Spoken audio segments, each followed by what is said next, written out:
बिस्मिल्लाहिर्रहमानिर्रहीम। अस्सलाम वालेकुम। आप देख रहे हैं A1 टीवी और मैं हूं मुक़द्दस नूर। सबसे पहले हेडलाइंस। रहनुमा नून लीग इसहाक डार का 7 अक्टूबर से कबल पाकिस्तान आने का ऐलान। इसहाक डार कहते हैं कि तारीख का हतमी फैसला नवाज शरीफ और शहबाज शरीफ की मुशावरत से होगा। दूसरी जानिब इस्लामाबाद की एहतसाब अदालत ने इसहाक डार के दायमी वारंट 7 अक्टूबर तक मुअत्तल कर दिए हैं। जज मोहम्मद बशीर ने कहा कि इसहाक डार को पाकिस्तान आने पर गिरफ्तार न किया जाए। चेयरमैन PTI इमरान खान का कहना है कि मुजरिमों की अयाशियों और चोरों की ईद है। 5 माह में मुल्क को तबाह किया गया। NRO 2 देकर मुल्क को कौम के साथ मजाक किया गया।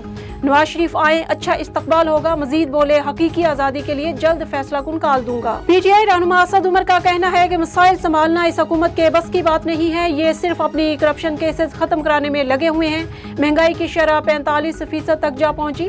अवाम में बिल अदा करने की सकत नहीं रही। सब्र का पैमाना लबरेज हो चुका। आज मुल्क के तमाम ज़िले हेडक्वार्टर्स में एहतजाज करेंगे। पाकिस्तान मौसमियाती तब्दीली का जिम्मेदार नहीं, फिर भी पाकिस्तानी अवाम कीमत अदा कर रही है। वज़ीर आज़म शहबाज शरीफ का अक़वाम मुत्तहिदा की जनरल असम्बली से खिताब।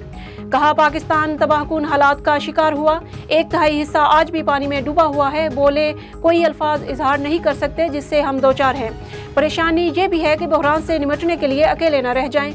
आबादकारी में आलमी बरादरी मदद करे। वज़ीर आज़म शहबाज शरीफ अमरीका से लंदन रवाना। पाकिस्तान ने एक बार फिर अक़वामी आलम के सामने कश्मीरियों का मुकदमा रख दिया। वज़ीर आज़म शहबाज शरीफ ने कहा कि मकबूजा कश्मीर में आबादी का तनासुब तब्दील करने के लिए कोशिश की जा रही है। भारत के साथ अमन चाहते हैं, लेकिन यह मसला कश्मीर के हल के बगैर मुमकिन नहीं।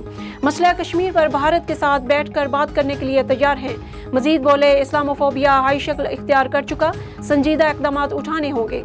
वज़ीर आज़म का मकबूजा फ़लस्तीन में इसराइली बर्बरियत रोकने का भी मुतालबा। अक़वाम मुत्तहिदा में पाकिस्तान की कौंसलर साइमा सलीम का भारत को भरपूर जवाब। दुनिया को भारत की हकीकत से आगाह कर दिया। कहा, मकबूजा कश्मीर में मावराए अदालत कत्ल गारत जारी है। हर मुल्क में हुकूमती सरपरस्ती में मुसलमानों के बुनियादी हकूक पामाल किए जा रहे हैं। दीगर अक़लियतें भी हिंदू नजरिए का निशाना बन रही हैं। अक़वाम मुत्तहिदा नोटिस ले। बलोचिस्तान में सैलाब की तबाहकारियां जारी। मजीद 12 अमवात की तस्दीक। मजमूई तादाद 322 हो गई। PTMA के मुताबिक सैलाब से बलोचिस्तान में 65,000 घर मुकम्मल तबाह हो चुके। 1,20,000 घरों को जुज़वी नुकसान पहुंचा।